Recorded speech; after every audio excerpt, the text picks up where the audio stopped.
हे आर्मीज, बहुत से लोगों ने मुझसे कहा कि शिपिंग पर एक वीडियो बनाओ, तो आज सुन लो, क्योंकि आज मुझे बहुत ज्यादा गुस्सा आ रहा है। ये जो शिपर्स है ना, ये हाथ धोकर हमारे बीटीएस को बदनाम करने पर तुले हुए हैं। दोस्ती को कपल बनाना, इमेजिनेशन के नाम पर गंदी सोच फैलाना, और फिर कहते हैं ये सिर्फ फैंटेसी है। नहीं भाई, ये फैंटेसी नहीं, ये जहर है। तुम लोग बीटीएस को आइडल्स नहीं, अपना कंटेंट बना चुके हो। व्यूज के लिए, सब्सक्राइबर्स के लिए, दो बेस्ट फ्रेंड्स को बेड तक ले जाते हो। सोचो जरा, ये वही लोग हैं जो हमें इंस्पायर करते हैं, जो हमेशा आर्मी को रिस्पेक्ट देते हैं, और तुम उन्हीं के साथ ये सब कर रहे हो। आज शिपिंग की वजह से हमारे मेंबर्स डेंजर में हैं। ये कोई ड्रामा नहीं है, ये रियल है। फैंस के नाम पर हेटर्स घूम रहे हैं, थ्रेड्स आ रही हैं, और तुम लोग अभी भी बोल रहे हो शिपिंग नॉर्मल है। देखो, ये हम सब जानते हैं कि के पॉप आर्टिस्ट बनना इतना आसान नहीं होता। उसमें कंपनी के बनाए हुए स्ट्रिक्ट रूल्स होते हैं जो हर आर्टिस्ट को फॉलो करने पड़ते हैं। और जितनी भी के पॉप कंपनियां होती हैं, वो अपने मेंबर्स को आपस में फ्रेंडशिप के तौर पर शिप करती हैं। जैसे नामजन, यूनमिन, टैकुक, वीमिन, जिकुक, जिंगकुक। ये सिर्फ बीटीएस के साथ नहीं, के पॉप के हर ग्रुप के साथ यही होता है।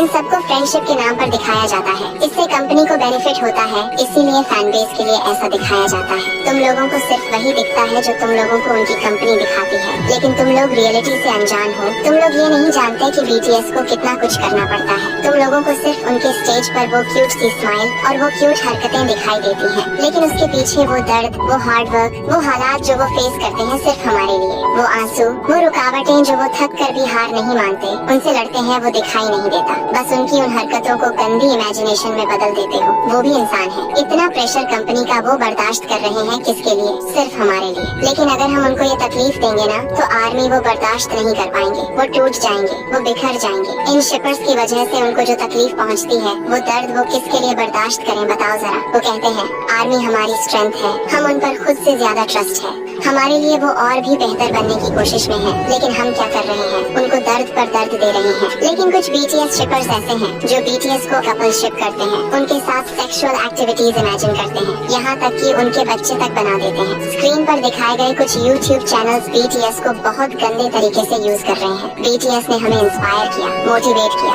हमेशा आर्मी को प्रिंसेस की तरह ट्रीट किया, हमेशा सर झुकाकर रिस्पेक्ट दी। लेकिन कुछ आर्मी ने क्या किया? उन्हें लड़की बना दिया। मैं समझती हूँ कि आप अपने बायस से प्यार करते हो, लेकिन उस प्यार का क्या फायदा जो अपने ही आइडल को तकलीफ दे व्यूज और फॉलोअर्स के लिए? शर्म नहीं आती? और जब आप लोग ऐसी वीडियोस बनाते वक्त वॉइस रिकॉर्ड करते हो, क्या आपके पेरेंट्स वहाँ नहीं होते? क्या वो आपको 2-3 थप्पड़ नहीं मारते? बीटीएस के मेंबर्स खुद कहते हैं कि किसी को जज या हर्ट करने से पहले 100 बार सोचो, क्योंकि आपको नहीं पता वो इंसान किस दर्द से गुजर रहा होगा। 2019 में वी ने एक मैसेज लिखा था कि मुझे नींद नहीं आ रही है, कोई बताए कैसे सोऊं? एक आर्मी ने कहा जंगकुक की फोटो देख लो तो नींद आ जाएगी, जिससे तुम बहुत प्यार करते हो। वी ने रिप्लाई दिया अपनी इमेजिनेशन की दुनिया से बाहर आ जाओ। ये सब आर्मी के लिए ठीक नहीं है। इससे पता चलता है कि बीटीएस इन सब हरकतों से वाकिफ है, बस जाहिर नहीं कर रहे। तुम लोग भूल गए हो कि बीटीएस भी इंसान है, उनकी मेंटल हेल्थ है, उनकी लिमिट्स है। हर चीज इमेजिनेशन नहीं होती। और सबसे ज्यादा खतरनाक बात ये है कि 12-13 साल की छोटी आर्मी ये सब देख रही होती है। तुम उनका दिमाग किस डायरेक्शन में ले जा रहे हो? अगर मैं सिर्फ मीठी मीठी बातें करूं, शिपर्स को प्लीज करूं, तो शायद मुझे भी प्यार मिले। लेकिन फिर सवाल ये है, क्या फैंडम सेफ हो जाएगा? क्या